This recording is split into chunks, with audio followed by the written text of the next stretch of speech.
When Marcus bought a rusted bunker in the Nevada desert for $500, he thought he was getting a workshop to rebuild his shattered life. But what he found, buried 3 levels underground, was a Cold War secret so valuable and so dangerous that the government had spent decades trying to forget it existed.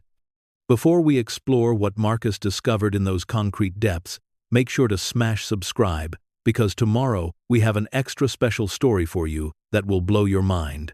The desert heat shimmered off the cracked asphalt like waves of liquid mercury as Marcus pulled his battered pickup truck into the parking lot of the Veterans Administration office in Henderson, Nevada. The morning sun already felt like a furnace against his windshield, and it wasn't even 9 o'clock yet. He sat for a moment, gripping the steering wheel, trying to summon the energy for another round of bureaucratic warfare. His prosthetic leg ached, where it met what remained of his left limb, a phantom pain that the doctors said might fade with time, but which had been his constant companion for the 3 years since the improvised explosive device had torn through his Humvee in Kandahar.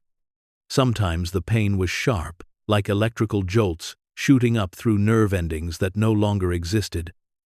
Other times it was a dull, persistent throb that made sleep impossible and standing unbearable. Today it felt like both. Marcus adjusted the prosthetic and climbed out of the truck, favoring his right leg as he always did. The device was functional but far from perfect, a basic model provided by the VA that did the job but reminded him every step of the way that parts of him had been left behind in the Afghan desert. He dreamed of upgrading to one of the advanced prosthetics he'd seen other veterans wearing, but those cost more money than he'd see in 5 years of disability payments.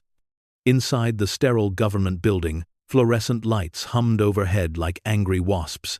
The waiting room was filled with familiar faces, other veterans, most of them older, all of them carrying the same expression of weary resignation that Marcus saw in his own mirror every morning. They were the forgotten warriors, the ones who'd served their country and been discarded when they became inconvenient reminders of wars most Americans preferred not to think about. Marcus checked in with a receptionist who looked at him like he was interrupting something important, then found a plastic chair that had probably been there since the Vietnam era. He clutched a manila folder containing medical bills, past due notices, and documentation of his ongoing fight for the disability benefits he'd been promised but never quite received. The numbers were stark and unforgiving. His monthly disability check was $963, barely enough to cover rent on his single-wide trailer, let alone food, utilities, medication, and the physical therapy sessions he needed to maintain what mobility he had left. He'd applied for increases multiple times, submitting new medical evidence, letters from doctors, anything that might convince the bureaucrats that his condition was worse than they believed. Each application was met with form letters explaining why his request had been denied. "Rivera, Marcus," a clerk called out, her voice carrying the enthusiasm of someone reading names from a phone book. Marcus gathered his papers and limped to the window, trying not to wince as his prosthetic rubbed against tender skin. The woman behind the bulletproof glass didn't look up from her computer screen as she spoke. "Your disability review has been processed. No changes to your current benefits level." Marcus stared at the form she slid through the slot. The same amount, still not enough to live on. Still, not enough to pay for the medications that kept the phantom pain manageable or the counseling sessions that helped him sleep through the night without waking in a cold sweat, thinking he was back in Afghanistan. "Ma'am, with respect, I submitted additional medical documentation showing deterioration in my condition. The prosthetic fitting is causing nerve damage, and my PTSD symptoms have worsened since, at sea, the decision has been made." She interrupted, finally looking at him with eyes that held no sympathy, no recognition of his service, no acknowledgement that he was anything more than another case number. Next, outside in the scorching heat, Marcus sat in his truck for 20 minutes, gripping the steering wheel and fighting the rage that had become his constant companion since returning from deployment. The anger was always there, simmering just beneath the surface, ready to boil over at the smallest provocation. The counselors at the VA called it a symptom of post-traumatic stress disorder. Marcus called it the natural response to a system that sent young men and women to war and then abandoned them when they came home broken. He'd once been Staff Sergeant Marcus Rivera, leader of a 12-man squad responsible for route clearance in one of the most dangerous provinces in Afghanistan. He'd made split-second decisions that saved lives, earned commendations for bravery under fire, and brought most of his soldiers home alive. The Bronze Star gathering dust in his trailer testified to his courage under enemy fire. Now he couldn't figure out how to pay for groceries without choosing between medication and electricity. The drive back to his trailer park took him through downtown Henderson, past the glittering casinos and resort hotels that catered to tourists with money to burn. Billboard advertisements promised shows and restaurants and experiences that might as well have been on another planet for all the relevance they had to his life. Marcus kept his eyes on the road, trying not to think about the contrast between the prosperity surrounding him and the poverty he lived in. His phone buzzed with a text message from his landlord. Rent was due yesterday. Pay up or move out. Marcus pulled into the Desert Winds Trailer Park, a collection of aging mobile homes scattered across 5 acres of hard-pan dirt and broken dreams. The place had been built in the 1970s for blue-collar workers seeking affordable housing, but decades of deferred maintenance and economic decline had turned it into a refuge for people with nowhere else to go. The residents were mostly seniors on fixed incomes, single mothers struggling to make ends meet, and veterans like Marcus who'd fallen through the cracks of the system they'd served. His trailer, a 1978 single-wide with faded aluminum siding, sat at the far end of the property where the desert began to reclaim the land. The air conditioning unit mounted on the side wheezed and rattled, fighting a losing battle against the Nevada heat. During the summer months, his electric bill rivaled his rent payment, but without air conditioning, the trailer became an oven that made sleep impossible. Inside, the space was cramped but clean. Marcus had learned military discipline about maintaining his living quarters, and he applied those standards to the trailer even when depression made simple tasks feel insurmountable. A fold-out couch served as his bed. A card table functioned as both desk and dining room, and a small television provided distraction during the long hours when sleep wouldn't come. On the wall hung his military commendations, the Bronze Star with Valor, the Purple Heart, the Combat Action Badge, and others that had once seemed important. Now they felt like relics from another life, reminders of a time when his service meant something, when he'd been part of something larger than himself. The young soldier who'd earned those medals seemed like a stranger now, someone Marcus barely remembered being. He opened the refrigerator and surveyed its meager contents, a half-empty jar of peanut butter, some white bread that was approaching its expiration date, a gallon of milk, and a 6-pack of beer that represented his primary means of managing pain when the prescription medications ran out. Lunch would be another peanut butter sandwich. Dinner might be the same, depending on whether he could stretch his food budget until his next disability check arrived. Marcus grabbed one of the beers and collapsed onto the couch, his prosthetic leg propped up to relieve some of the pressure on his residual limb. The phantom pain pulsed with each heartbeat, a constant reminder of what he'd lost in service to his country. He closed his eyes and tried to push away the memories that always came with the pain, the flash of the explosion, the screaming of wounded soldiers, the feeling of helplessness as he watched his leg disappear in a cloud of dust and debris. The counselors said the flashbacks would fade with time and therapy, but therapy cost money he didn't have, and time seemed to make the memories more vivid rather than less so. Some nights he woke up thinking he was still in Afghanistan, reaching for weapons that weren't there, calling out orders to soldiers who existed only in his fractured memory. He picked up the newspaper he'd grabbed at the VA office, mostly out of habit. The headlines spoke of political scandals and celebrity gossip, of stock market rallies and real estate booms that had nothing to do with his world. But the classified section offered a different kind of reading. Desperate people trying to sell possessions they could no longer afford, others looking for work that probably didn't exist, advertisements for dreams that were probably beyond reach. That's when he saw it, buried among ads for used cars and garage sales. Underground bunker for sale. Built 1960s, needs work. $500 or best offer. Serious inquiries only. Call Ray. Marcus read the ad 3 times, trying to make sense of it. An underground bunker for $500. It was probably a scam, or maybe just some old fallout shelter that had been flooded or filled with garbage. But something about it intrigued him. He'd always been good with his hands before the war. He'd helped his father restore classic cars in their garage, learning to rebuild engines and fabricate parts from scratch. Maybe he could use a bunker as a workshop, a place to work on projects that might bring in some extra income. He'd been thinking about starting a small business, maybe restoring motorcycles or building custom furniture.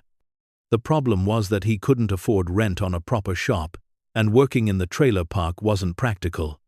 $500 was most of his emergency fund, but it was also less than he'd paid for the prosthetic leg that was causing him so much pain. If the bunker was even marginally useful, it might be worth the risk. Marcus dialed the number, not really expecting anyone to answer. Yeah? The voice was gravelly, tired, like someone who'd been dealing with disappointment for so long that it had become his natural state. I'm calling about the bunker for sale. You got $500? Yes, sir. Meet me tomorrow at noon, 42 miles north of Henderson, on Highway 95. Look for the orange surveyor's flag. The line went dead before Marcus could ask any questions. That night, he lay awake on the fold-out couch, staring at the water-stained ceiling tiles and listening to his neighbor's television through the thin walls. The phantom pain in his missing leg seemed worse when he tried to sleep, as if his nervous system was determined to remind him of his losses during the quiet hours when he had nothing else to distract him. He thought about the bunker, trying to imagine what it might be like, probably just a concrete box buried in the desert, flooded or filled with debris, but maybe, just maybe, it could be something more. A place where he could work with his hands again, create something useful, instead of just surviving. From one disability check to the next. The next morning, Marcus counted out $500 from the coffee can where he kept his emergency fund. The bills were mostly 20s and 10s, money he'd saved $1 at a time by skipping meals and walking instead of driving when possible. It represented months of careful budgeting and small sacrifices, but it also represented hope, the first investment in his future that he'd been able to make since coming home from Afghanistan. The drive north on Highway 95 took him through increasingly desolate terrain. The suburban sprawl of Henderson gave way to empty desert punctuated by the occasional gas station or roadside casino. Mountains rose in the distance, their peaks purple and forbidding under the harsh morning sun. This was the Nevada. Most tourists never saw vast expanses of nothing, broken only by the dreams and failures of people who'd come west looking for second chances. At the 42-mile marker, Marcus spotted the orange surveyor's flag fluttering from a fence post. A dirt road led off the highway toward a cluster of Joshua trees and weathered rocks. He turned off the pavement, his truck bouncing over ruts and washouts that suggested the road hadn't been maintained in years. Half a mile from the highway, the dirt road ended at what appeared to be nothing more than a concrete pad surrounded by desert scrub. A man was waiting beside an old Ford pickup, leaning against the tailgate and smoking a cigarette. He looked to be in his 60s, with sun-damaged skin and the bearing of someone who'd spent his life working outdoors. You the one who called about the bunker? The man asked as Marcus climbed out of his truck. Yes, sir, Marcus. Ray Hutchins. I'm the executor for the estate that owns this place. Previous owner died with no heirs, property went into probate, and the county just wants it off their books. Ray gestured toward the concrete pad with his cigarette. Bunker entrance is right there. Marcus looked around, confused. The concrete pad was maybe 20 feet square, with what appeared to be expansion joints and some kind of drainage system. But he didn't see anything that looked like an entrance to an underground structure. Ray seemed to read his confusion. He walked to what Marcus had assumed was just a section of cracked concrete and grabbed a handle that was almost invisible in the surface. With a grunt of effort, he pulled, and a heavy steel hatch swung open on hidden hinges, revealing a steel ladder descending into darkness. Bunker was built during the Cold War, Ray explained, dropping his cigarette and grinding it under his heel. Guy who owned it was some kind of government contractor, real paranoid type. Built this thing to survive nuclear war. Course, by the time he died, he was using it to store old car parts and Christmas decorations. Marcus approached the open hatch and peered down into the darkness. The ladder disappeared into shadows that seemed to swallow his vision. He could smell stale air and concrete, the scent of a space that had been sealed away from the world for a long time. How deep is it? Main level's about 20 feet down. There's some kind of storage area below that, but I never bothered exploring. Place has been sealed up for 15 years, ever since the old man died. Probably needs a good cleaning, but the structure's sound. Government builds things to last. Ray pulled a flashlight from his truck and clicked it on, illuminating the shaft below. The beam revealed concrete walls lined with conduits and ventilation ducts, all of it looking far more substantial than Marcus had expected for a private bunker. Mind if I take a look? That's what you're here for. Marcus descended the ladder carefully, his prosthetic making the climb awkward. Each rung brought him deeper into a world that felt separate from the desert above, cooler, quieter, insulated from everything that existed on the surface. When his feet touched the concrete floor, he found himself in a space that exceeded every expectation he'd had. The main room was enormous, maybe 30 feet square, with an arched concrete ceiling that soared 12 feet overhead. The walls were lined with shelves and workbenches, most of them covered with dust and debris, but all of it built with a permanence that suggested serious money and serious planning. This wasn't some backyard bomb shelter cobbled together by a paranoid homeowner. This was professional construction, the kind of thing built to government specifications.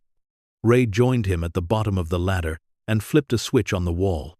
Fluorescent lights flickered to life, casting harsh shadows across the space and revealing details that made Marcus's breath catch in his throat. Electrical's still hooked up, Ray said. Generators shot, but the power lines from the surface still work. Water too, if you can believe it. Old man had his own well drilled, and the pumps still function.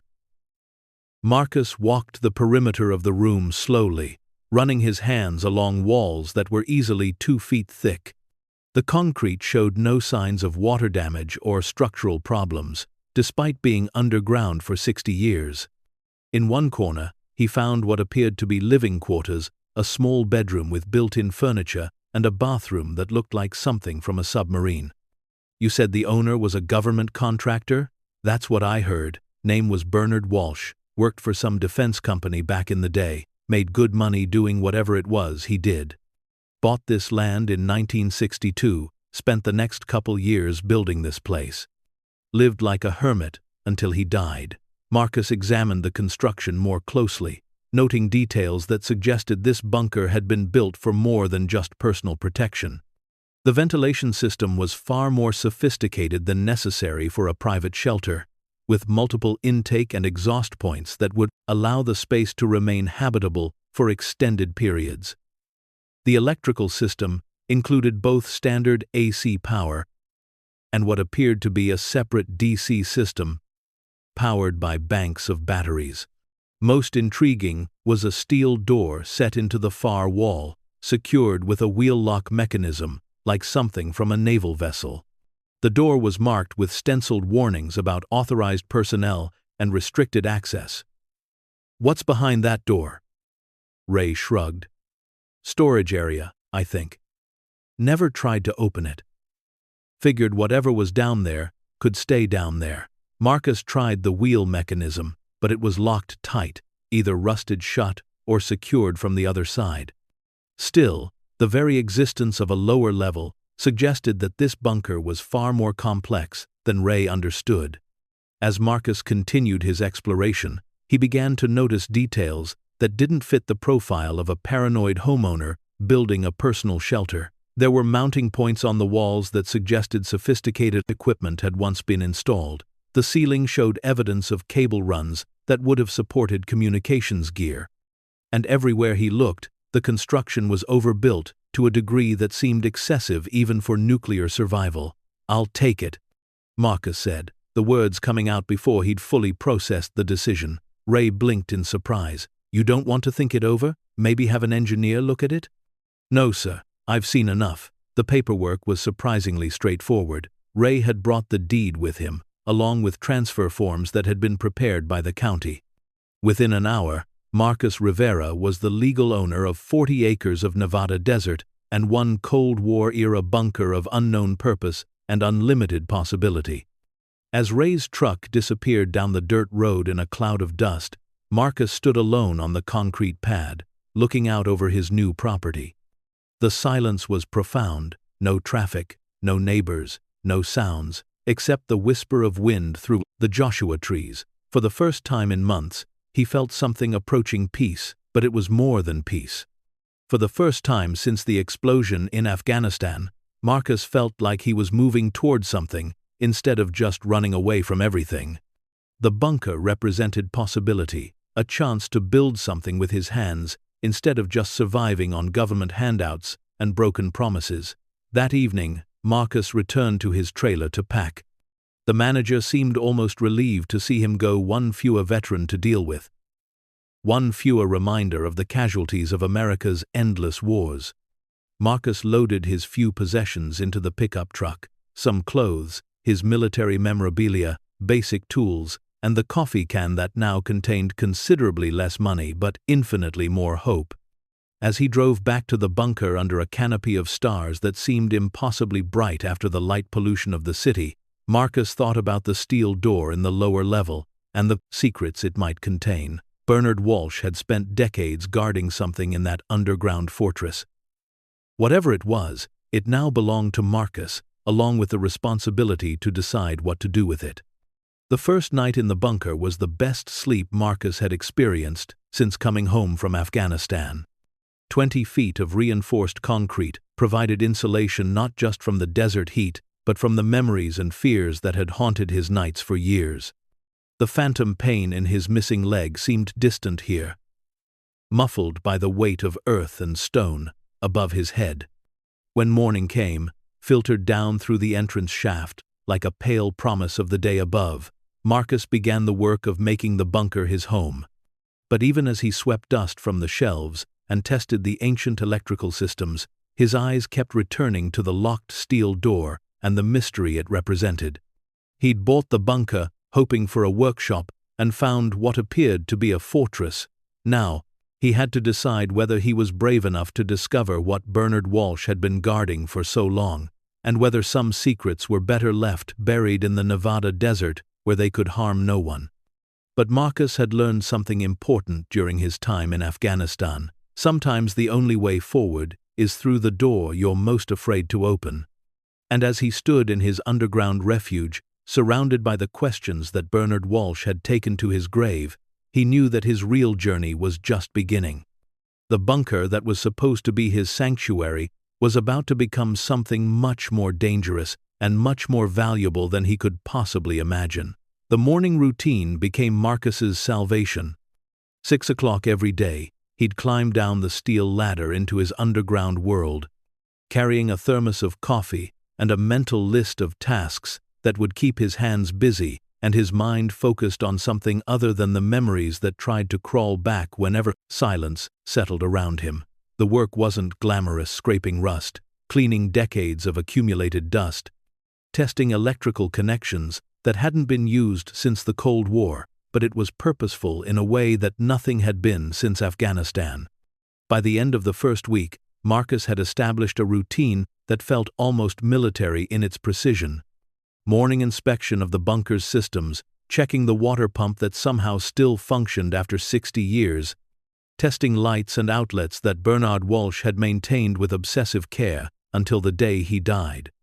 Then came the physical work, the cleaning and organizing that transformed the bunker from a time capsule into something approaching a livable space. The work was therapeutic in ways the VA counselors had never quite managed to explain. Each section of cleaned concrete, each repaired electrical connection, each restored piece of equipment represented progress, visible, tangible proof that broken things could be fixed, that damage wasn't always permanent. When Marcus worked with his hands, the phantom pain in his missing leg seemed to fade into background noise, overwhelmed by the immediate demands of the task at hand. He'd moved his few possessions down from the surface, setting up a sleeping area in the corner where Bernard Walsh had once maintained a small bedroom. The space was spartanly furnished but comfortable, with built-in shelving and a ventilation system that kept the air fresh despite being 20 feet underground. For the first time since his discharge from the army, Marcus woke up each morning feeling rested rather than exhausted, but it was more than just the physical comfort. The bunker felt safe in ways that the trailer never had. The concrete walls provided more than insulation from heat and cold. They created a barrier between Marcus and a world that seemed increasingly hostile to veterans like him. Down here, he didn't have to deal with the stares of people who saw his prosthetic and immediately categorized him as damaged goods. He didn't have to navigate the bureaucratic maze of the VA or explain his symptoms to doctors who treated PTSD like a character flaw rather than an injury. The bunker became his refuge, but it also became his mystery. As Marcus cleaned and organized the main level, he began to notice details that didn't fit the narrative of a paranoid homeowner building a private shelter. The construction was too sophisticated, the systems too redundant, the security measures too professional. This wasn't the work of a civilian contractor afraid of nuclear war. This was the work of someone who understood government security protocols. In a filing cabinet that had been locked but yielded to Marcus's lockpicking skills, a talent he'd acquired during route clearance operations in Afghanistan, he found Bernard Walsh's personal papers. What he discovered painted a picture of a man far more complex than Ray Hutchins had understood. Walsh hadn't just been a government contractor. He'd been a senior engineer with Lockheed, working on classified projects that required the highest levels of security clearance. The document spoke of special access programs and compartmented information and need-to-know protocols that suggested Walsh had been involved in projects so sensitive that most government officials weren't cleared to know they existed. There were photographs, too, Walsh standing beside men in military uniforms, all of them young and serious-looking, gathered around equipment that Marcus didn't recognize, but that clearly represented significant technological advancement. In one photo, Walsh was shaking hands with a man Marcus thought he recognized from history books, someone who might have been a general or high-ranking official from the 1960s. The background showed what appeared to be a much larger facility than the bunker. Marcus now owned concrete buildings and parking areas that suggested a substantial operation. But the most intriguing discovery was a letter, dated 1965, on letterhead from something called Project Deep Winter. The text was mostly blacked out with censorship marks that had been applied with a heavy hand, but a few phrases were visible. Storage facility operational, contingency materials secured, and classified, pending further review. Marcus read the letter 3 times, trying to make sense of what it implied. Walsh hadn't just been involved in classified work, he'd been the custodian of a classified facility. The bunker wasn't a private shelter at all. It was a government installation that had somehow ended up in private hands. The realization should have been alarming, but instead, Marcus felt a familiar thrill, the same anticipation he'd experienced in Afghanistan, when intelligence suggested they were about to uncover something important. This was bigger than home renovation. This was archaeological work, uncovering secrets that had been buried for decades. 2 weeks into his renovation project, Marcus was working on the electrical panel when he noticed something odd about the wall behind it.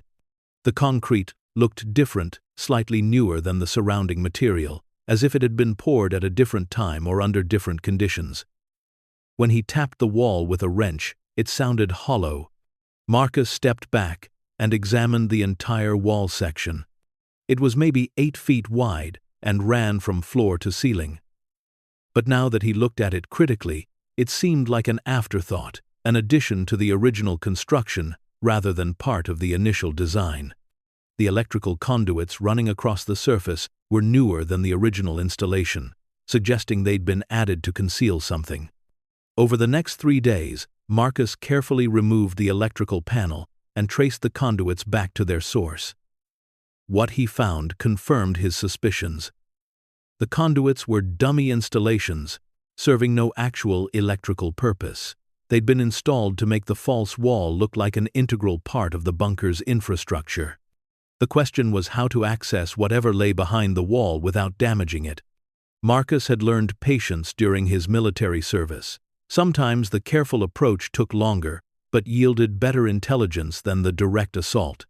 He spent hours examining the wall surface, looking for hidden mechanisms or access points that might allow entry without explosives. He found it in the floor, nearly invisible under decades of accumulated dust.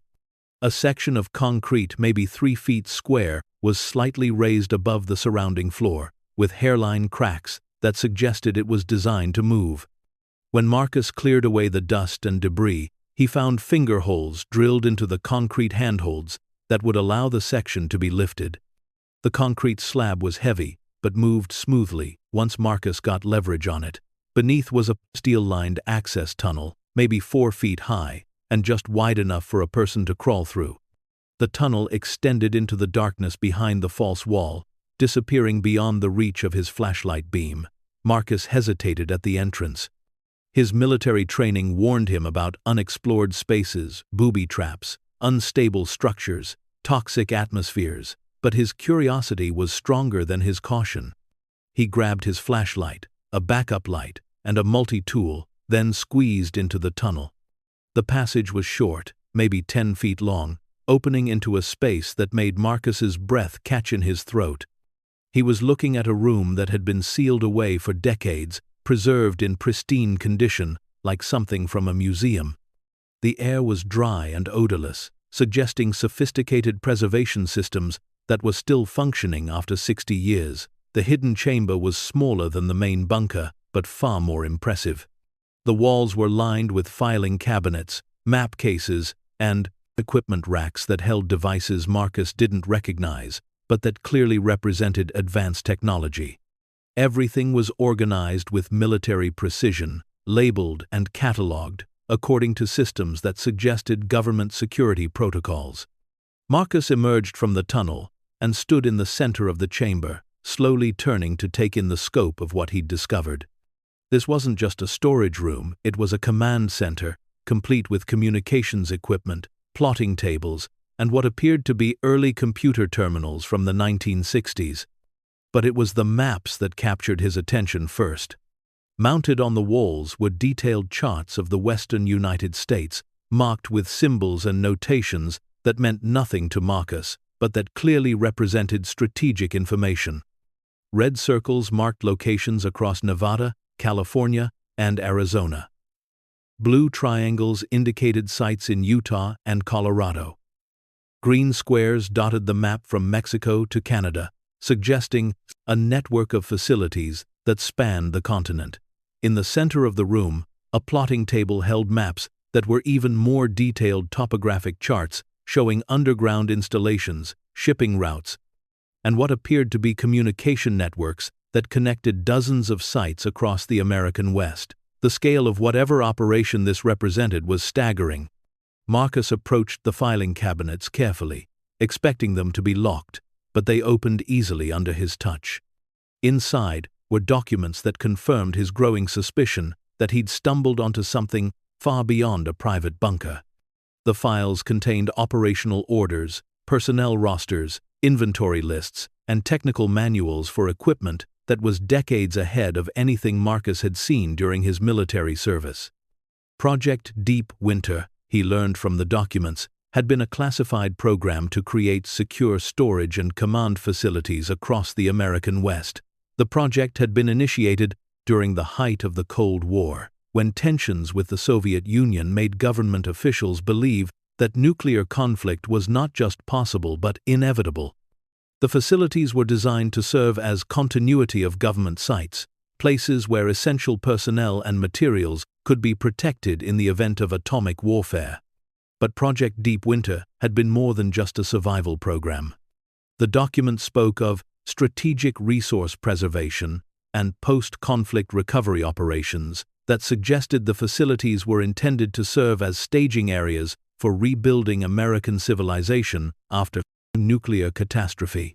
They were repositories for everything from technological blueprints to cultural artifacts, designed to preserve the knowledge and materials that would be necessary to restart society. What turned this discovery from interesting to alarming was the date on the most recent documents, 1991. Project Deep Winter had officially ended with the collapse of the Soviet Union, but the facility Marcus was exploring had remained active for nearly 30 years after the Cold War ended. Bernard Walsh hadn't just been maintaining an abandoned bunker, he'd been the custodian of an active government installation. Reporting to supervisors who apparently still believed the facility served a vital national security purpose, Marcus found Walsh's logbooks in the bottom drawer of a desk that looked like it belonged in the Pentagon. Entry after entry documented maintenance activities, security checks, and communications with superiors whose names were blacked out in every document. The final entry was dated just 2 months before Walsh's death: facility secure, all systems operational, awaiting further instructions. But the most disturbing discovery was yet to come. At the far end of the command center, Marcus found another door, this one marked with radiation symbols and warnings in multiple languages. Unlike the entrance to the hidden chamber, this door was secured with locks that looked like they'd been installed recently, heavy steel mechanisms that suggested whatever lay beyond was considered extremely dangerous. This door also had a small window, thick glass that allowed observation of whatever lay beyond. When Marcus peered through, his blood ran cold. The space beyond was clearly another level of the facility, but unlike the areas he'd already explored, this one showed signs of recent activity. Lights glowed in the distance, and he could see what appeared to be modern equipment: computers, monitoring systems, devices that definitely hadn't been installed in the 1960s. Someone had been here recently. Someone was still maintaining whatever lay in the deepest level of the facility. Marcus stepped back from the window, his heart pounding with a mixture of excitement and fear.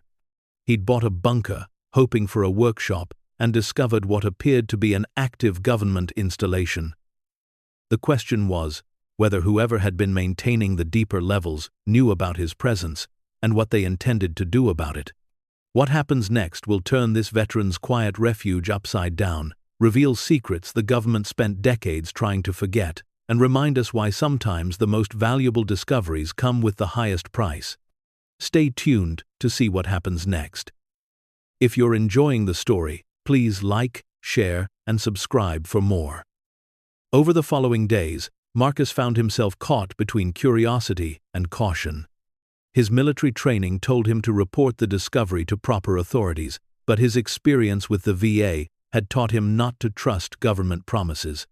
If he reported the facility, federal agents would descend within hours, seize the property, and probably charge him with unauthorized access to classified materials. The bunker that had become his refuge would be taken away, and he'd be left with nothing but legal problems and questions that would never be answered. Instead, Marcus decided to continue his careful exploration, documenting everything he found while disturbing as little as possible. He photographed the maps, copied serial numbers from equipment, and made detailed notes about the layout and contents of each area. If the situation eventually required him to turn everything over to authorities, he wanted to have a complete record of what he'd discovered. But as he worked, Marcus couldn't shake the feeling that he was being watched. The facility's original security systems included cameras and motion detectors that had been installed throughout the complex. Most of the equipment appeared to be inactive, but some of the newer installations in the deeper levels showed signs of recent maintenance. If someone was monitoring the facility remotely, they would know about his presence by now. The thought should have been terrifying, but instead, Marcus found it oddly comforting. After months of feeling invisible and forgotten, the possibility that someone, even hostile government agents, was paying attention to his activities felt like a form of recognition. He'd spent so long being ignored by the system he'd served that even unwelcome attention seemed preferable to continued invisibility. Marcus's exploration of the command center revealed layers of history that spanned decades of American military planning. The earliest documents dated to the Kennedy administration, when fear of nuclear war had driven massive investments in survival infrastructure. Later materials showed how the facility's mission had evolved during the Reagan years, when new technologies and changing threats required different approaches to national security. But the most recent documents told a different story. Project Deep Winter had officially ended in 1991, but someone had continued to use the facility for purposes that weren't clearly explained in the available documentation. References to asset preservation and strategic reserves suggested that the deeper levels contained materials that were considered too valuable or too dangerous to dispose of through normal channels.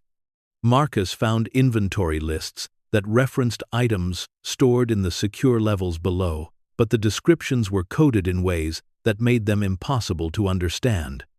References to Material Set Alpha and Package Series 12 gave no indication of what was actually being stored, but the security classifications attached to the items suggested they were either extremely valuable or extremely dangerous.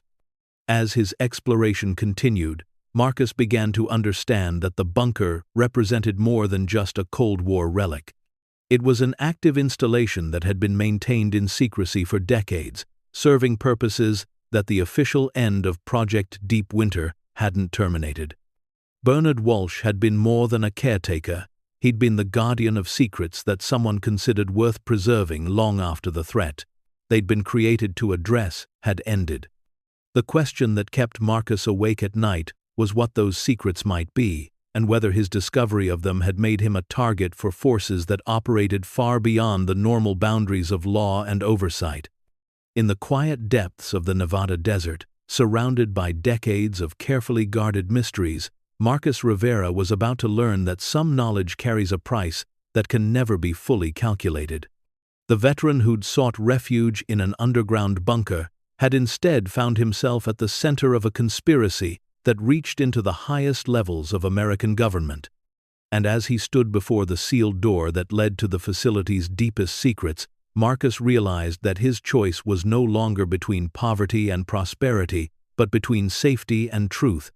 The real question was whether he had the courage to open that final door, knowing that what lay beyond might change not just his life, but his understanding of everything he believed about the country he'd served. In the depths of the earth, where light never reached and secrets were measured in decades rather than days, Marcus Rivera prepared to discover whether some mysteries were worth the price they demanded from those brave enough to uncover them. Marcus stood before the radiation-marked door for 3 days before he found the courage to open it. Each morning he would descend into the command center, make coffee on the small electric burner he'd installed, and stare at the heavy steel barrier that separated him from whatever Bernard Walsh had considered too dangerous to explore. The warnings were explicit and multilingual: authorized personnel only, protective equipment required, lethal hazards beyond this point.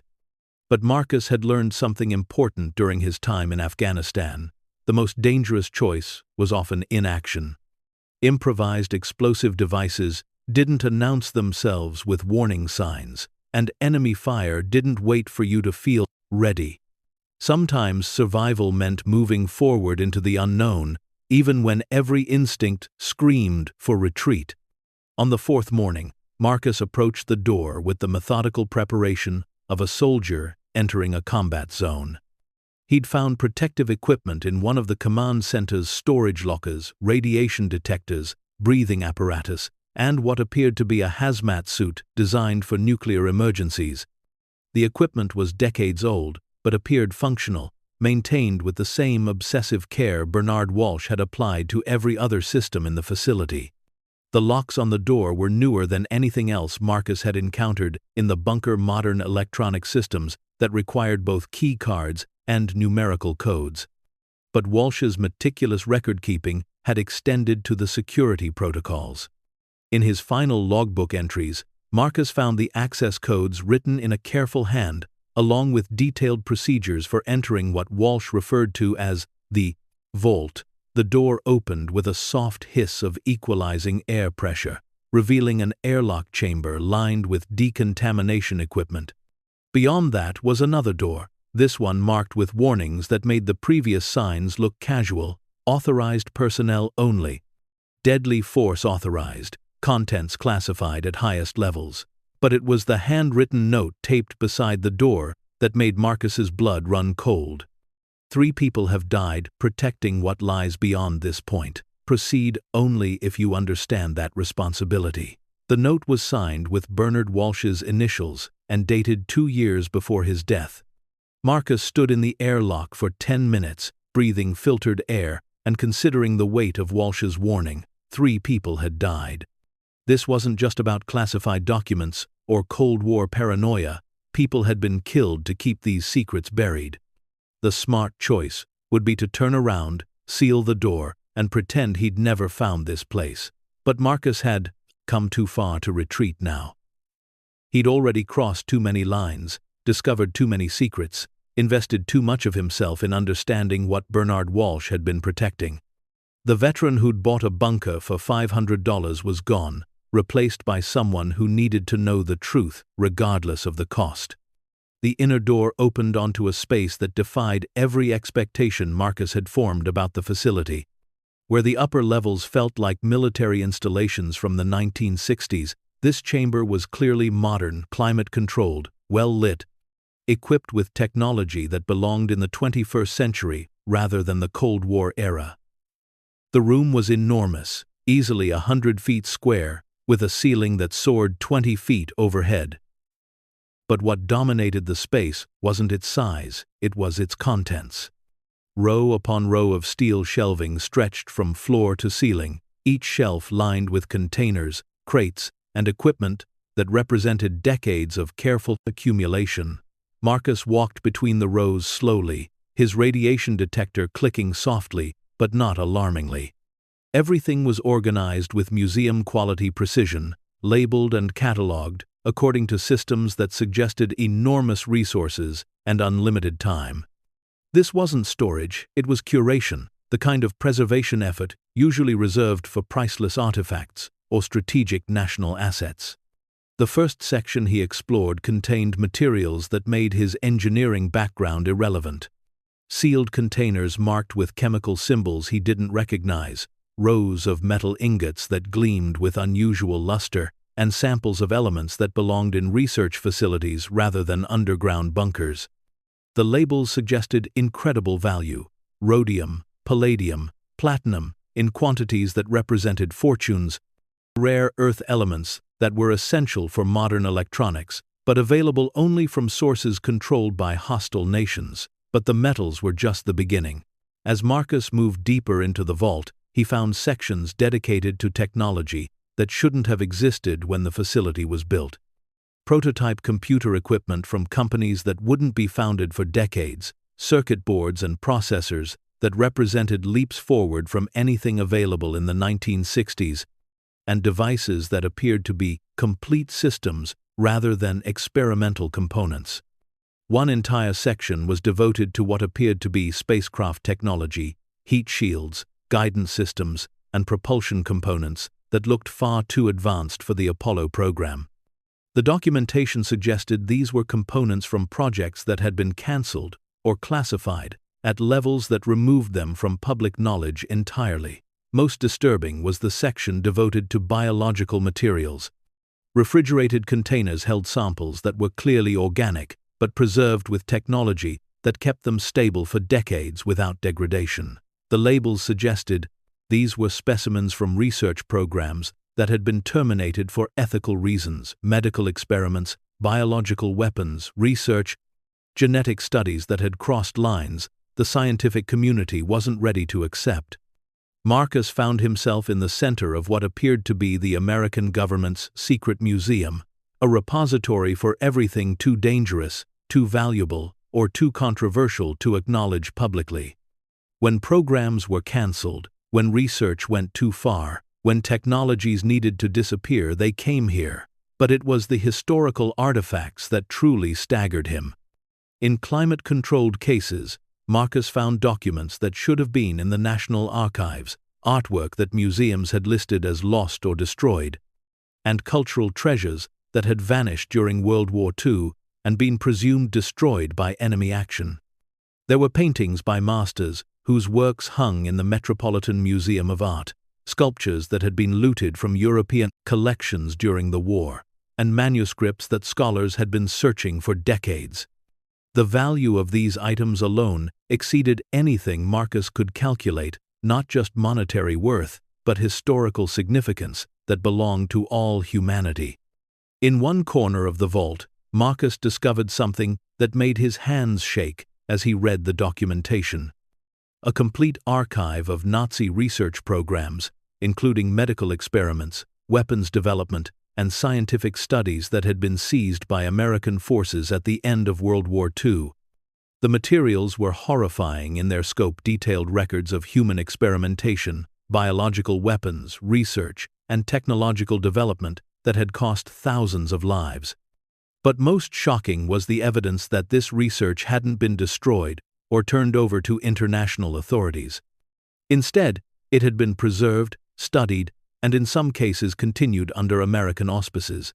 The documentation suggested that Project Deep Winter had been created not just to survive nuclear war, but to preserve knowledge that was too valuable to destroy despite its moral cost. Marcus found the facility's complete inventory in a secured computer terminal that required biometric access fingerprint recognition that still responded to Bernard Walsh's prints, somehow stored in the system decades after his death. The numbers were staggering: precious metals worth $57 million, prototype technologies valued at $68 million, historical artifacts worth $43 million, and research materials that were literally priceless. The total estimated value exceeded $240 million, but that calculation ignored the true worth of items that couldn't be replaced at any price. This wasn't just a storage facility, it was a treasure house containing some of the most valuable and dangerous secrets in human history. As Marcus scrolled through the inventory, he began to understand why 3 people had died protecting this place. The contents of the vault represented power that could reshape nations, blackmail governments, or rewrite history itself. In the wrong hands, these materials could destabilize the global economy, compromise national security, or reveal atrocities that powerful people had spent decades trying to forget. But understanding the value of what he'd discovered also meant understanding the target he'd become. If the government knew about his presence here, and the sophisticated monitoring systems suggested they did, then he was now a threat to secrets that people had killed to protect. That realization became terrifyingly concrete when Marcus climbed to the surface for the first time in 4 days and found fresh tire tracks around the bunker entrance. He wasn't alone anymore. Through the bunker's periscope, a device that allowed observation of the surrounding area without opening the hatch, Marcus watched 3 black SUVs positioned at strategic points around his property. The vehicles were clearly government issue, with communication antennas and tinted windows that suggested serious official business. They'd been placed to monitor every possible approach to the bunker while remaining far enough away to avoid direct confrontation. Marcus sealed the hatch and activated the manual locks. Walsh had installed heavy steel bolts that would take explosives to break. Then he descended to the command center to plan his next move. The smart choice was obvious: cooperate with whatever federal agents were waiting outside, turn over everything he'd found, and hope they'd be satisfied with his compliance. The alternative was to fight for ownership of materials that could land him in federal prison for the rest of his life, assuming the people who'd killed 3 previous Guardians were willing to let him live that long. But as Marcus sat surrounded by decades of carefully preserved secrets, he began to understand something that changed his entire perspective on the situation. The government agents outside weren't just there to reclaim stolen property. They were there to cover up one of the largest illegal operations in American history. The documentation in the vault made it clear that Project Deep Winter had exceeded its original mandate by decades. What had started as a Cold War survival program had become a shadow operation that preserved materials obtained through murder, theft, and atrocities that violated every international law. The Nazi research archives alone represented war crimes that would implicate American officials in activities that were supposed to have ended at Nuremberg. If Marcus turned over the vault's contents, they would disappear into classified programs where their existence could never be acknowledged. The historical artifacts would remain hidden from scholars who could study them properly. The evidence of government atrocities would be buried deeper than before, and the American people would never learn about operations that had been conducted in their name with their tax dollars. For the first time since his discharge from the army, Marcus felt a sense of mission that extended beyond his personal survival. He'd served his country in Afghanistan, believing he was protecting American values, freedom, justice, accountability. Now he had evidence that those same values had been systematically betrayed by the people who'd sent him to war. The phone call that changed everything came on his 5th day underground. Marcus had been monitoring communications through the command center's radio equipment when a voice crackled through the speakers, professional, calm, and utterly without mercy. "Mr. Rivera, this is Agent Thomas Crawford, Department of Defense. We know you're monitoring this frequency. We need to discuss your situation." Marcus hesitated, then activated the transmit function. "This is my property. You're trespassing. The materials in that facility supersede property rights, Mr. Rivera. National security takes precedence over personal ownership. Then you should have thought of that before you sold the land." A long pause. "Mr. Rivera, what you've discovered represents classified information at the highest levels. Unauthorized possession of these materials is punishable by up to 20 years in federal prison. But we're prepared to be reasonable if you cooperate voluntarily." "Reasonable how?" "Complete cooperation. You help us recover the materials safely, and we ensure you're compensated for your assistance." Everyone walks away, satisfied. Marcus almost laughed. Compensation for discovering evidence of war crimes and government atrocities. "And if I don't cooperate, then this becomes a matter for federal prosecutors. And you spend the next 20 years in solitary confinement next to people who committed actual treason." "Agent Crawford, I'm a disabled veteran who bought this property legally with money I earned serving my country. I haven't stolen anything, I haven't broken any laws, and I haven't asked for any of this. Nevertheless, possession of classified materials is a federal offense, regardless of how you obtained them." Marcus stared at the radio for a long moment, considering his options. He could fight, but federal agents with unlimited resources would eventually find a way into the bunker. He could run, but where do you go when the government wants what you have? Or he could negotiate, use the leverage he had while he still had it. "I need time to consider your offer. You have 24 hours, Mr. Rivera. After that, we start doing this the hard way." The transmission ended, leaving Marcus alone with $240 million in government secrets and less than a day to decide what to do with them. That night, Marcus made copies of the most damaging documents in the vault: evidence of illegal medical experiments, records of stolen artifacts, proof that American officials had continued Nazi research programs in violation of international law. He stored the copies in multiple locations throughout the facility, ensuring that any attempt to destroy evidence would fail. Then he made the most important phone call of his life. David Brennan was a lawyer who specialized in whistleblower cases, and according to the documentation Marcus had found, he'd once been read into Project Deep Winter as legal counsel. The phone number in Walsh's files was decades old, but when Marcus called it, a tired voice answered on the 4th ring. "Brennan, my name is Marcus Rivera. I think you knew Bernard Walsh." A long silence. "Where did you get this number?" "I own Walsh's property now. I've found his facility, and I need legal advice about government materials that various agencies seem to have lost track of." "Jesus Christ, Bernie's vault. We always wondered what happened to that site. You worked on Project Deep Winter. I was the legal advisor, made sure everything was documented properly, that the custodians understood their responsibilities. Bernie was one of the most reliable people we had. Well, he's dead, and I've got federal agents camped outside demanding I turn everything over. What are my rights here? Brennan was quiet for a long time. Legally, you own the property and everything on it. The government sold the land, and the sale is valid. But legally and practically are two different things when national security is involved. So, what do I do? You document everything, you get media attention, and you negotiate from a position of strength. What you found isn't just classified, it's criminal.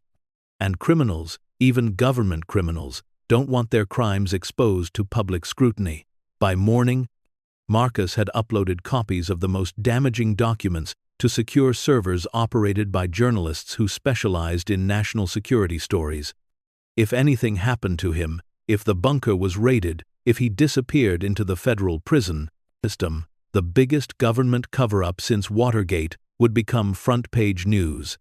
When Agent Crawford's voice crackled through the radio again, Marcus was ready for him. "Mr. Rivera, your time is up. We're prepared to begin recovery operations. Agent Crawford, before you do something we'll both regret, you might want to check with your superiors about the historical significance of what's down here. Because I've spent the last 24 hours documenting everything, and copies of that documentation are now in the hands of people who understand the difference between national security and war crimes." The silence that followed was longer than any before. When Crawford finally spoke, his voice carried a note of uncertainty that hadn't been there before. "What exactly are you asking for, Mr. Rivera?" "Recognition that I'm the legal owner of this property and its contents. Acknowledgement that I've discovered materials the government lost track of through their own negligence. And a seat at the table when we decide what happens next. You want to negotiate over classified materials? Agent Crawford, I want to ensure that the American people eventually learn about operations that were conducted in their name. Some of what's down here represents war crimes that should have been prosecuted decades ago.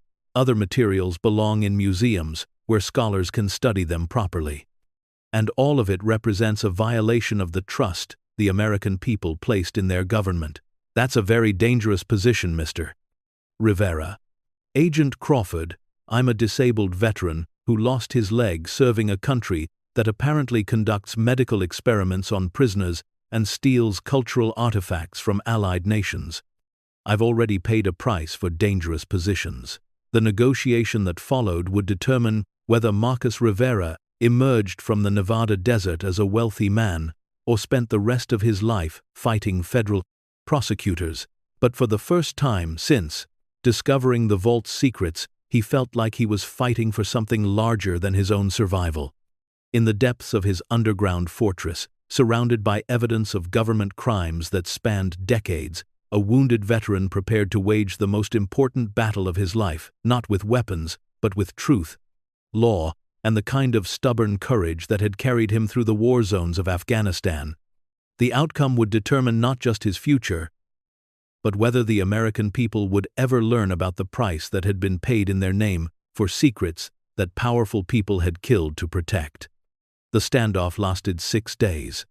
Agent Crawford's team had established a perimeter around the bunker that looked like a military operation: communication trucks, portable generators, and enough personnel to handle a small war.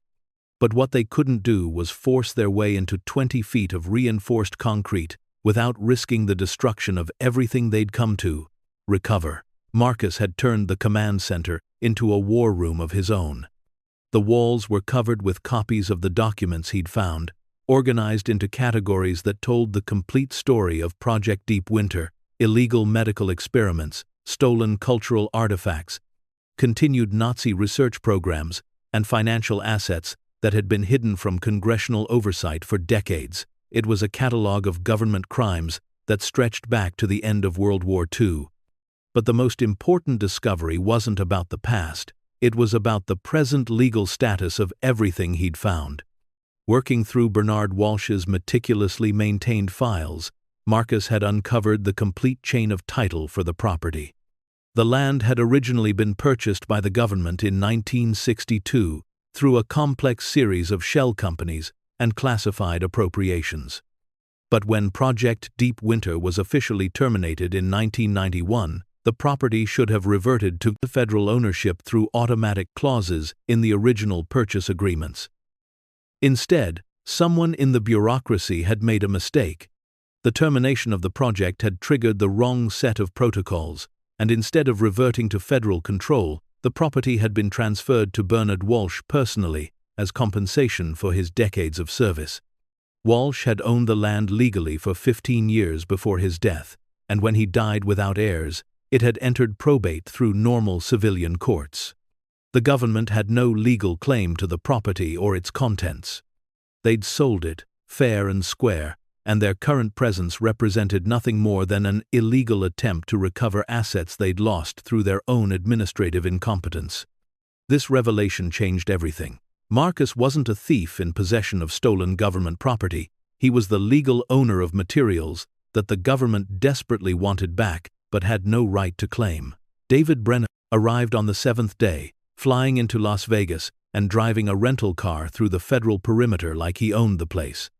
Brennan was in his 70s now, with silver hair and the bearing of someone who'd spent decades fighting government lawyers in courtrooms across the country. When Agent Crawford tried to stop him at the checkpoint they'd established on the access road, Brennan handed over a court order requiring federal agents to allow legal counsel to meet with his client. "You can't keep a lawyer from meeting with the legal owner of private property," Brennan told Crawford with the patience of someone explaining arithmetic to a child.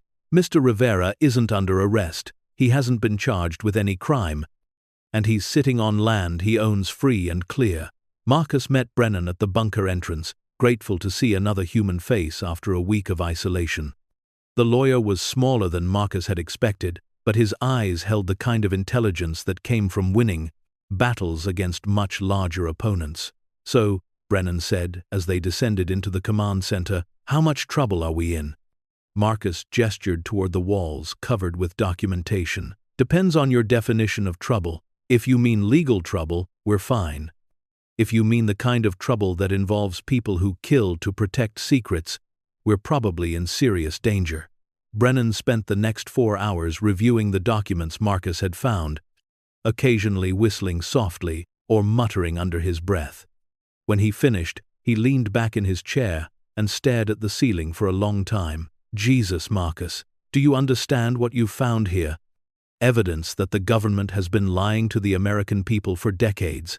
More than that, you've found proof that Project Deep Winter continued operating in violation of congressional oversight, that classified programs were maintained with funds that were never appropriated, and that American officials commit war crimes that they've spent 60 years trying to cover up." Brennan pulled out his phone and began making calls. The first was to Sarah Chen, a former military prosecutor who'd left the Judge Advocate General Corps to represent whistleblowers and government contractors.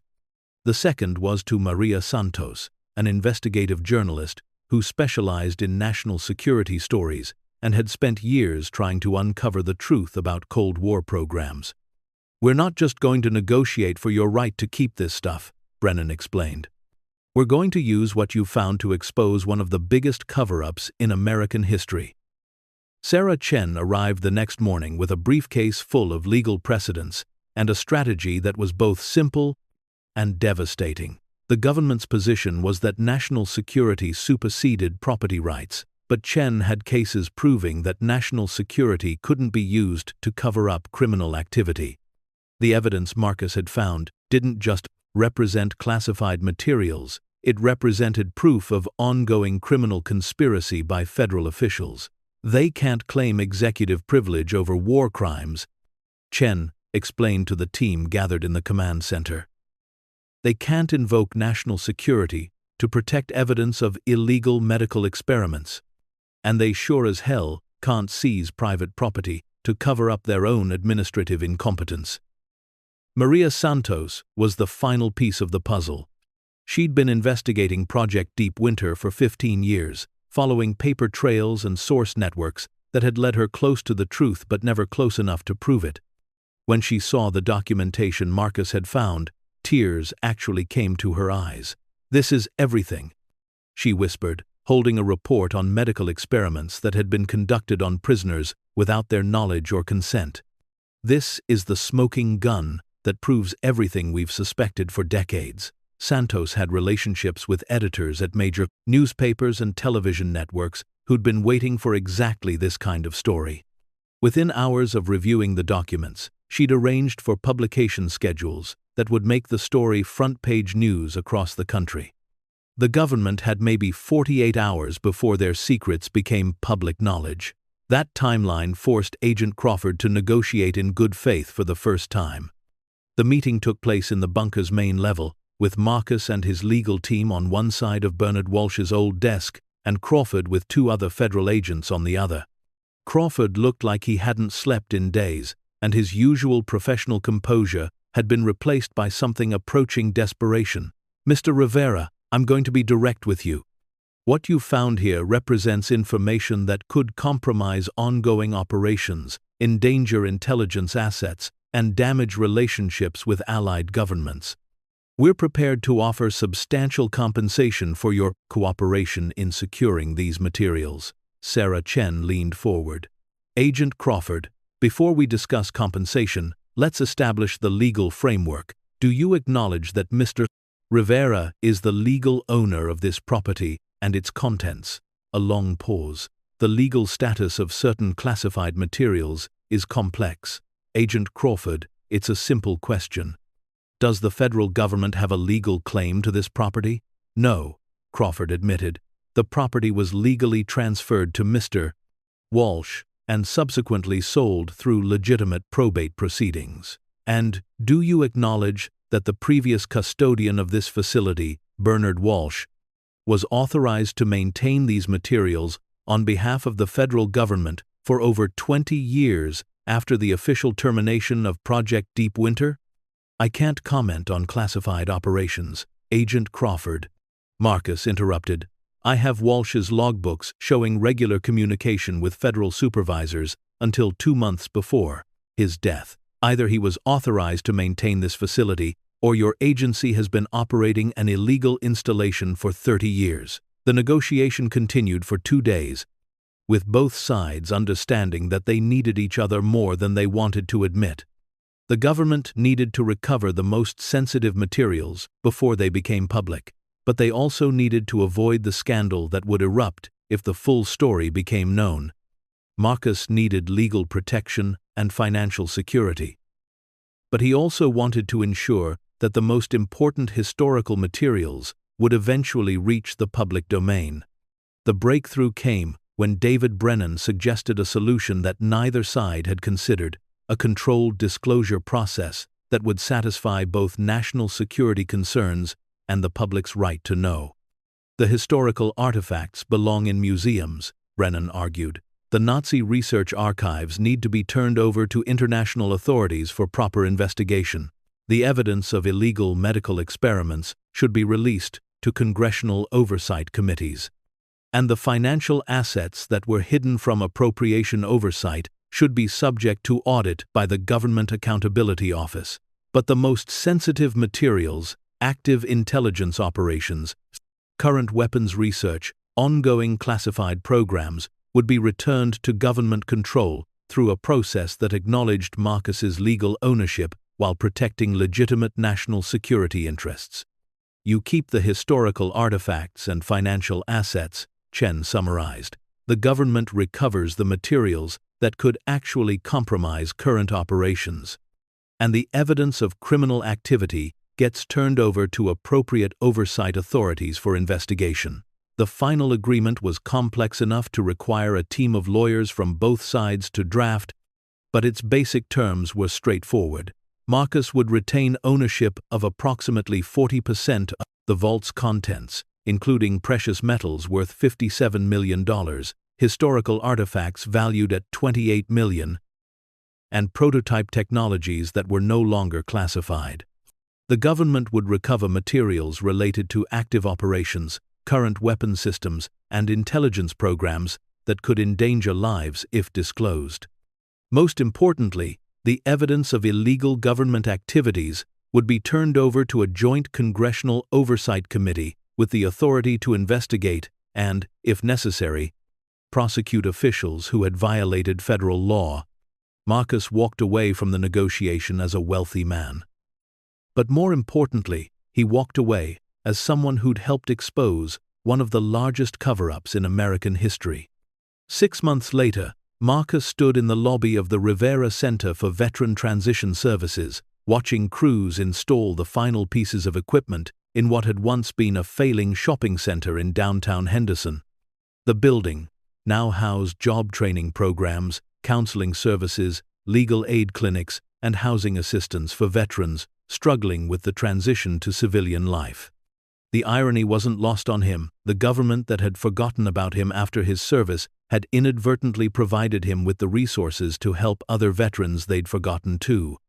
The precious metals from the vault had funded the purchase and renovation of the building, while the historical artifacts he'd retained were being prepared for display in a museum that would tell the story of veteran service alongside the broader history of American military operations. But the real transformation wasn't in the building, it was in Marcus himself. Elena stood beside him, marveling at what her brother had accomplished in half a year. "When you called me from that bunker, I thought you were having some kind of breakdown," she said. Marcus smiled, watching a young Marine who'd lost both legs in Iraq successfully complete a welding certification that would give her the skills for a 6-figure career. "Maybe I was. Maybe that's what it took to understand what I was supposed to be doing with my life." The center wasn't just about job training and counseling. It was about giving veterans the kind of comprehensive support that Marcus had never received. Housing assistance helped them find stable homes. Legal aid helped them navigate the VA bureaucracy.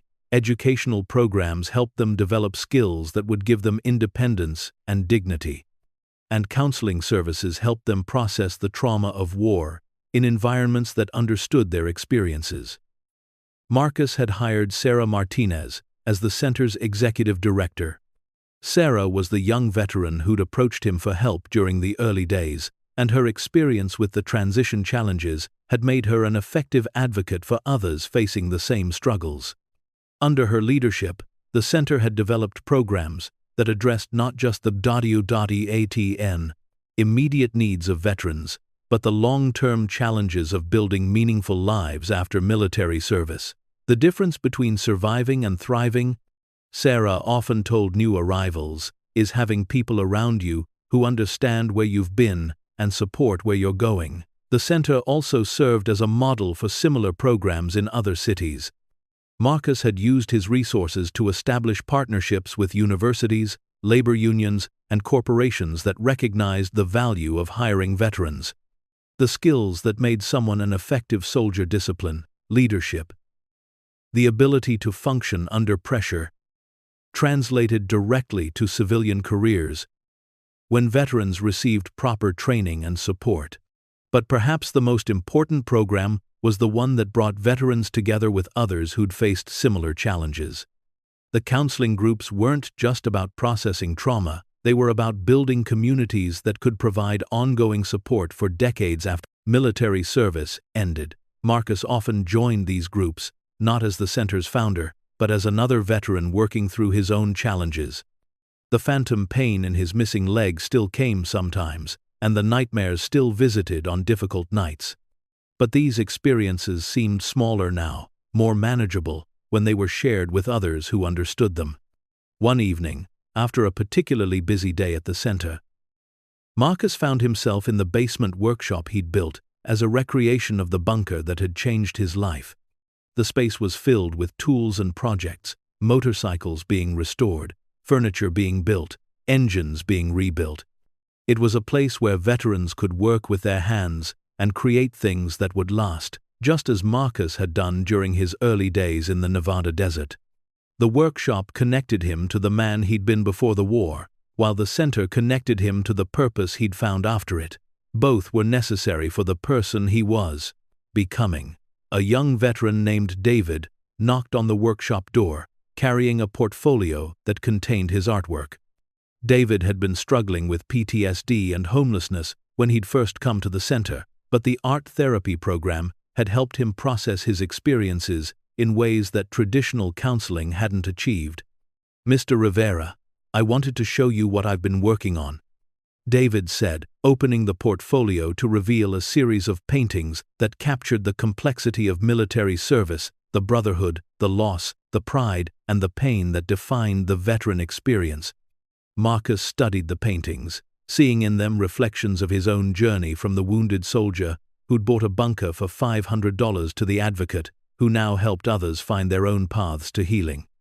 "These are extraordinary, David. Have you thought about displaying them publicly?" "I didn't know if anyone would want to see them." "David, these paintings tell stories that need to be told. They show people what it means to serve, what it costs to serve, and what it takes to rebuild after service. That's exactly the kind of truth the world needs to hear." Within weeks, David's artwork was featured in the center's gallery space, alongside historical artifacts from the bunker that told the broader story of American military history. The exhibition drew visitors from across the region, families trying to understand their veteran relatives, students studying military history, and other veterans finding validation for their own experiences. The gallery became a place where the past and present intersected, where the artifacts Marcus had discovered in the bunker served as context for the ongoing challenges faced by contemporary veterans. The Nazi research archives had been turned over to international authorities, but copies were displayed alongside information about medical care for current veterans. The stolen cultural artifacts had been returned to museums, but photographs were shown alongside artwork created by veterans processing their own experiences. Maria Santos visited the center frequently, working on follow-up stories that tracked the impact of the revelations about Project Deep Winter. The congressional investigation had led to reforms in oversight procedures, new whistleblower protections, and accountability measures that would prevent similar cover-ups in the future. But Santos understood that the real story wasn't about government corruption, it was about the transformation of one veteran's discovery into a force for positive change. Marcus didn't just expose government crimes, she wrote in a feature story about the center. He transformed personal trauma into community healing, turned individual wealth into collective support, and proved that the most important battles are often fought not on foreign battlefields, but in the quiet work of helping others rebuild their lives. 2 years after opening, the center had helped more than 3,000 veterans find housing, employment, education, and community. The success rate was remarkable. Over 80% of participants found stable employment within 6 months, and veteran suicide rates in the region had dropped significantly since the center opened operations. But for Marcus, the most meaningful measure of success wasn't in statistics, it was in the individual stories of transformation. Veterans who'd been homeless found not just housing, but homes. Veterans who'd been isolated found not just services, but community. Veterans who'd been struggling with purpose found not just jobs, but missions that gave meaning to their post-military lives. One evening, as Marcus was preparing to leave the center after a particularly busy day, he received a phone call that brought his journey full circle. Agent Crawford was on the line, his voice carrying none of the hostility that had characterized their earlier interactions.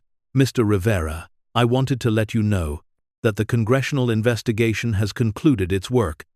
The Oversight Committee has made recommendations that will prevent the kind of abuses you uncovered, and several officials have been held accountable for their actions." "I'm glad to hear that, Agent Crawford. I also wanted to apologize for the way our initial interactions went. You were right to insist on transparency, and the country is better off because you had the courage to expose what you found." Marcus considered the apology for a moment. "Agent Crawford, we were all just doing what we thought was right. The important thing is that the truth came out, and changes were made. There's something else. The State Department has been working with international authorities to repatriate the cultural artifacts you found. They wanted me to thank you for ensuring that those materials reached their proper destinations instead of disappearing into private collections. After the call ended, Marcus sat in his office, looking out over the center's main floor, where veterans were attending evening classes, meeting with counselors, and building the communities that would support them through the challenges ahead. The bunker that had been his refuge had become the foundation for something much larger, a network of support that extended far beyond any single building or program. The phantom pain in his missing leg was barely noticeable now, overwhelmed by the sense of purpose that filled his days. The nightmares still came occasionally, but they were balanced by dreams of expansion, new centers in other cities, new programs to address emerging needs, new partnerships that would ensure no veteran ever faced the challenges alone that Marcus had faced in his trailer 3 years ago. As he prepared to leave for the night, Marcus stopped at the memorial wall that had been installed near the center's entrance. The wall honored veterans who'd lost their battles with PTSD, addiction, and despair, reminders of why the work mattered and why it could never stop. At the center of the wall was a plaque dedicated to Bernard Walsh, the man whose decades of Secret Service had made everything else possible. Some serve in uniform, the plaque read. Others serve in silence. All deserve to be remembered.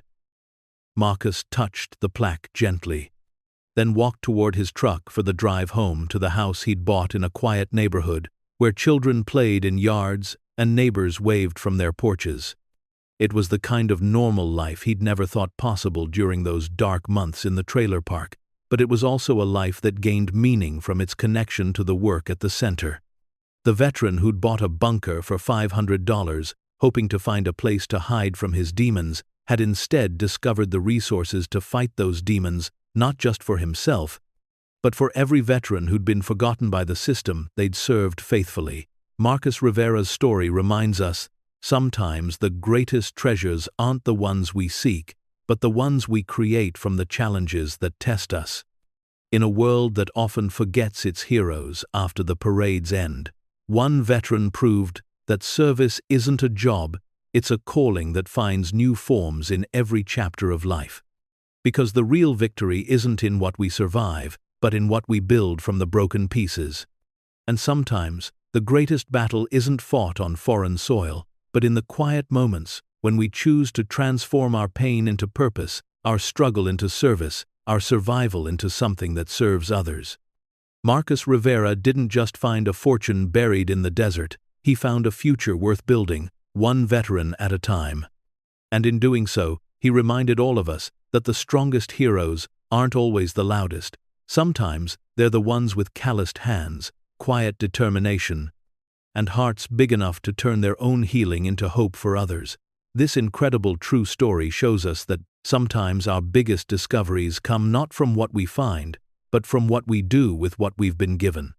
Marcus Rivera's $500 gamble became a $250 million find, but more importantly, it became a mission to ensure that no veteran faces their battles alone. Up next, 2 more amazing stories of ordinary people who turned extraordinary discoveries into forces for good in their communities. Click to watch them now, and don't forget to subscribe if you believe that sometimes the best investments we can make are not in our own future, but in the futures of those who've sacrificed for all of us.